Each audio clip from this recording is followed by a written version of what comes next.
Xinjing जी। सहकर्मियों की बैठक से कब लौटोगी तुम? 3-4 दिनों में। हाँ। अपनी बेटी से भी मिलूंगी। जी आकी।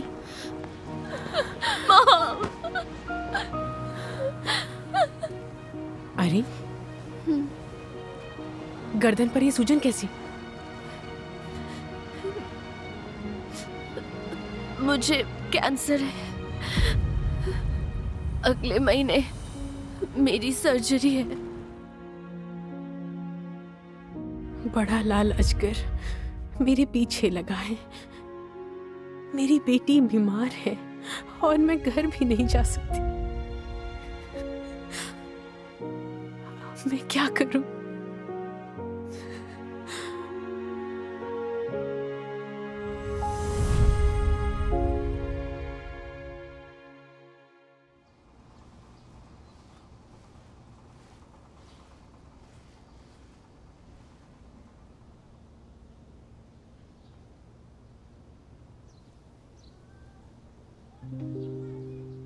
मैंने परमेश्वर के लिए अपने परिवार को त्याग दिया। उसे हमारी रक्षा करनी चाहिए। फिर मेरी बेटी को कैंसर कैसे हो गया? क्या परमेश्वर मेरी परीक्षा ले रहा है?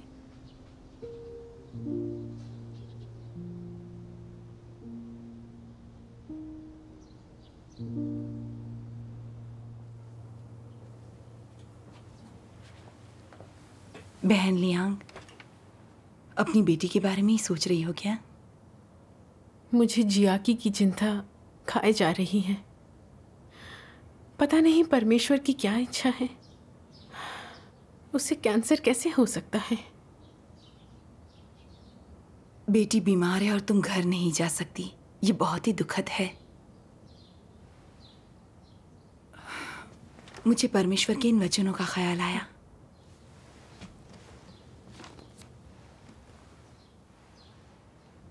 परीक्षणों से गुजरते हुए लोगों का कमजोर होना या उनके भीतर नकारात्मकता आना या परमेश्वर की इच्छा पर या अभ्यास के लिए उनके मार्ग पर स्पष्टता का अभाव होना स्वाभाविक है।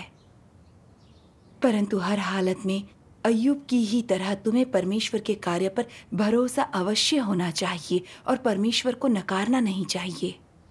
यद्यपि अय्यूब कमजोर था और अपने जन्म के दिन को धिक्कारता था, उसने इससे इनकार नहीं किया कि मनुष्य को सभी चीजें यहोवा ने दी थीं और यहोवा ही उन्हें वापस ले सकता है।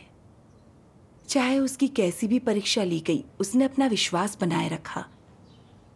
अपने अनुभव में परमेश्वर के वचनों से तुम्हारा शुद्धिकरण चाहे जैसा भी हो, परमेश्वर को इंसान से अपने लिए विश्वास और प्रेम की अपेक्षा है।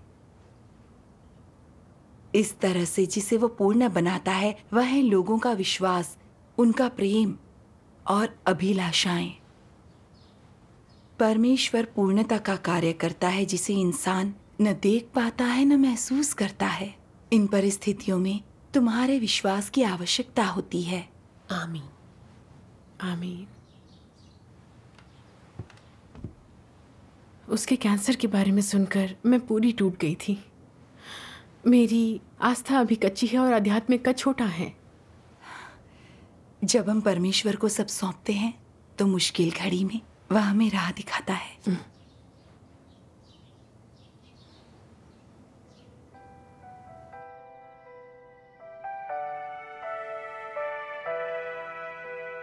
在苦难临到的时候，你能不体贴肉体，不埋怨神，在神向你隐藏的时候，你能够有信心跟从神，以往的爱心还不变，不消失。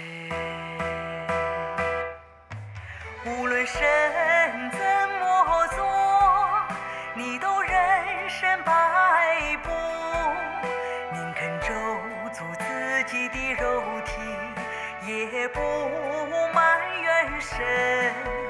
临到试炼时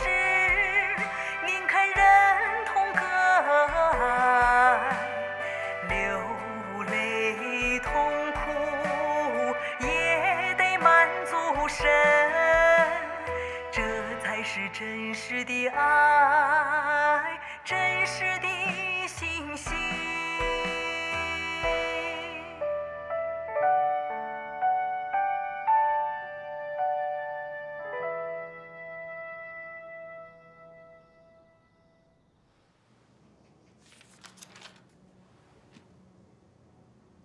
बहुत से लोग केवल इसलिए मुझ पर विश्वास करते हैं कि मैं उनको चंगा कर सकता हूँ।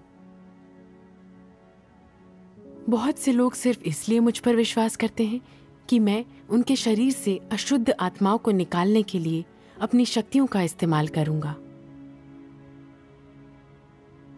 और बहुत से लोग मुझसे बस शांति और आनंद प्राप्त करने के लिए मुझ पर विश्वास करते हैं। बहुत से लोग मुझसे सिर्फ और अधिक भौतिक संपदा मांगने के लिए मुझ पर विश्वास करते हैं। बहुत से लोग मुझसे सिर्फ इस जीवन को शांति से गुजारने और आने वाले संसार में सुरक्षित और स्वस्थ रहने के लिए मुझ पर विश्वास करते हैं। बहुत से लोग केवल नरक की पीड़ा से बचने के लिए और स्वर्ग के आशीष प्राप्त करने के लिए मुझ पर विश्वास करते हैं। बहुत से लोग केवल अस्थायी आराम के लिए मुझ पर विश्वास करते हैं और आने वाले संसार में कुछ हासिल करने की कोशिश नहीं करते। जब मैंने अपना क्रोध नीचे मनुष्यों पर उतारा और उसका सारा आनंद और शांति छीन ली, तो मनुष्य संदिग्ध हो गया। जब मैंने मनुष्य को नरक का कष्ट दिया और स्वर्ग के आशीष वापस ले लिए, तो मनुष्य की लज्जा क्रोध में बदल गई। जब मनुष्य ने मुझसे खुद को चंगा करने के लिए कहा, तो मैंने उस पर ध्यान नहीं दिया और उसके प्रति घृणा महसूस की। मनुष्य मुझे छोड़कर बुरी दवाइयों तथा जादू टोने की मदद खोजने लगा। इंसान ने मुझसे जो कुछ मांगा वह सब जब मैंने वापस ले लिया, तो सब लोग गायब हो गए। इसलिए मैं कहता हूं कि मनुष्य मुझ पर इसलिए विश्वास करता है क्योंकि मैं बहुत अनुग्रह देता हूं और प्राप्त करने के लिए और भी बहुत कुछ है।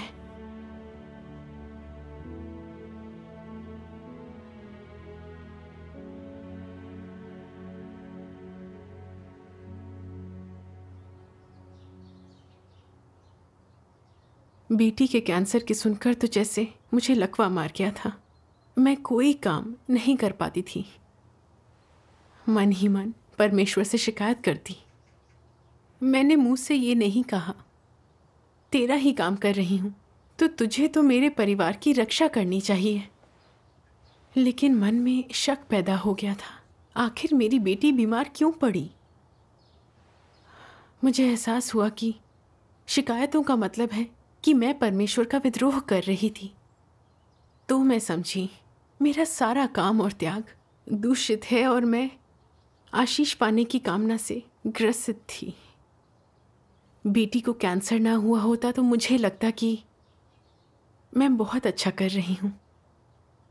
परीक्षण ने मुझे पूरी तरह से उजागर कर दिया। परमेश्वर के प्रति मेरा प्रेम और समर्पण कहाँ है? मैं अनुचित और विवेक शून्य हूं, इंसान कहलाने लायक नहीं हूं। अपनी बेटी की बीमारी से तुमने सबक लिया है, यह अच्छी बात है। यह परमेश्वर का आशीष है। हाँ। मुझे परमेश्वर के यह वचन याद आए।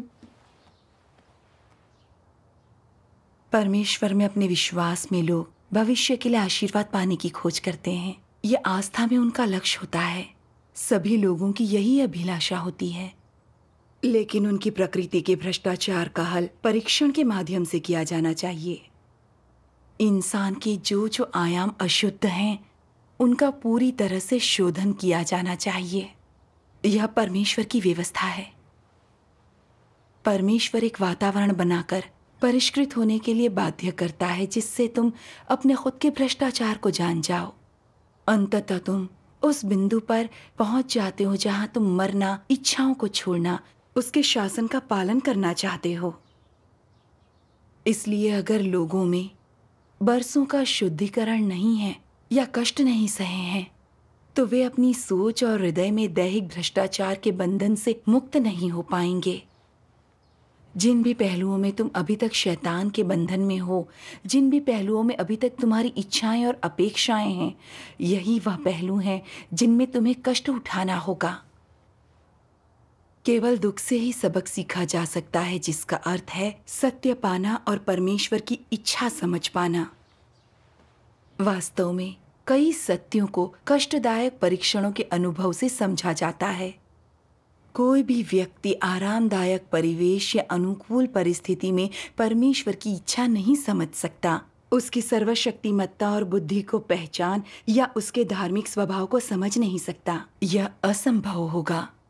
आमीन। आमीन। परमेश्वर के वचन एकदम स्पष्ट हैं और इंसान को बचाने का उसका कार्य भी व्यवहारिक है। जी हाँ। हाँ, पहले मैं अपनी आस्था के लिए बहुत मेहनत और त्याग करती थी, तो मुझे लगता था कि मैं परमेश्वर के प्रति बहुत समर्पित हूँ।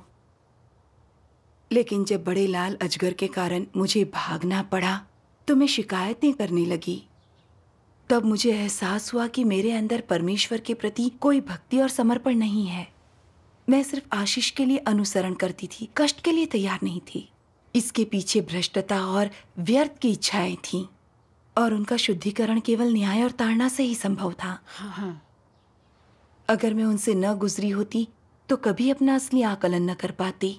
राज्य के आशीषों पर ही हमेशा विचार करती रहती। यह विवेकहीनता होती। उस अनुभव से मैंने सीखा कि जीवन में आगे बढ़ने के लिए कष्ट और मुश्किलें कितनी लाभकारी हैं। ये तो सच है। मेरी बेटी के जरिए परमेश्वर मेरी परीक्षा लेकर मुझे उजागर कर रहा है, और ये मेरे उद्धार के लिए ही है। ये उसका प्रेम है और मैं परमेश्वर की आभारी हूँ। आमीन। परमेश्वर के वचनों को पढ़कर मुझे बहुत प्रेरणा मिलती है। इन पर नजर डालते हैं। लाओ मैं पढ़ती हूँ। अय्यूब ने परमेश्वर से किसी लेन देन की बात नहीं की और परमेश्वर से कोई याचना या कोई मांग नहीं की। सभी चीजों पर शासन करने के परमेश्वर के सामर्थ्य और अधिकार के कारण उसके नाम की स्तुति की। उसकी स्तुति अपने आशीषों या दुखों पर निर्भर नहीं थी।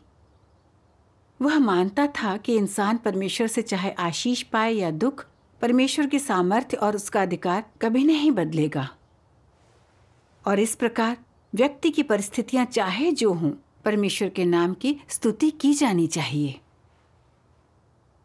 मनुष्य को धन्य परमेश्वर की संप्रभुता के कारण किया जाता है, और वह कष्ट भी उसकी संप्रभुता के कारण ही पाता है। परमेश्वर का सामर्थ्य और अधिकार इंसान की सभी चीजों पर शासन करता है। मनुष्य की नियति के उतार चढ़ाव परमेश्वर के सामर्थ्य और अधिकार को दर्शाते हैं। और जिसका चाहे जो दृष्टिकोण हो, परमेश्वर के नाम की स्तुति की जानी चाहिए। आमीन। अय्यूब ने अपने जीवन में यही अनुभव किया और जाना।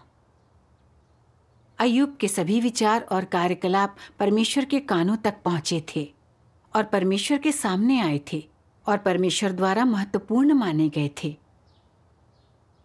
परमेश्वर ने अय्यूब के इस ज्ञान को और ऐसा हृदय होने के लिए अय्यूब को खूब संजोया।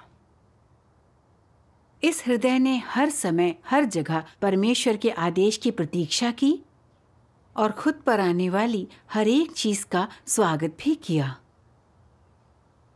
अय्यूब ने परमेश्वर से कोई मांगे नहीं की।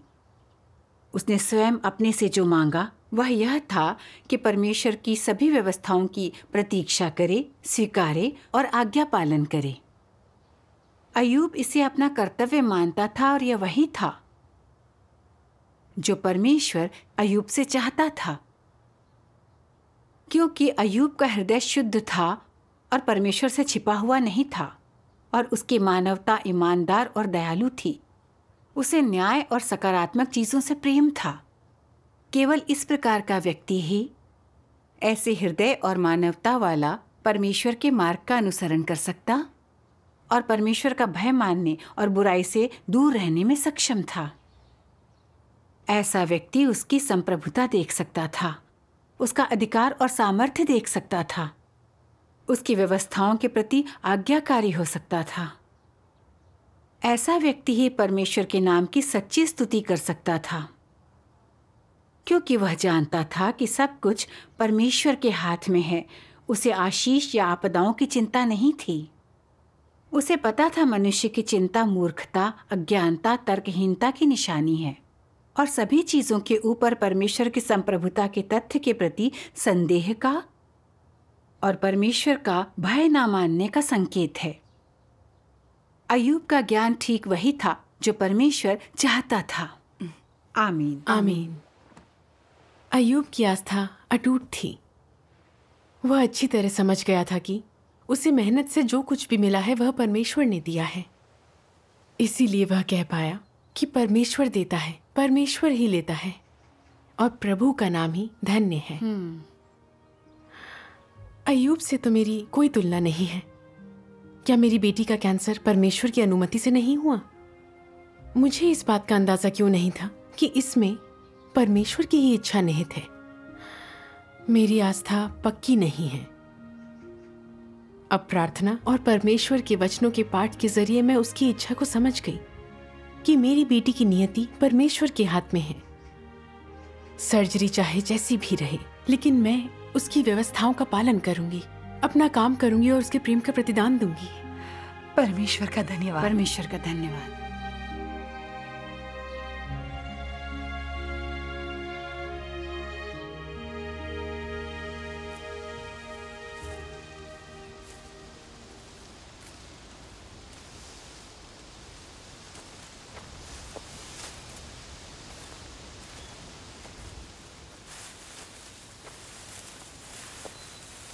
एक ब्रेक ले लेते हैं, थोड़ा पानी वानी पी लो। हाँ ठीक है।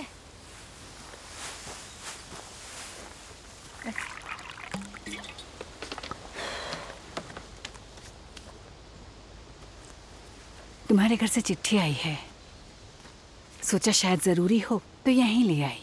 हाँ ठीक है।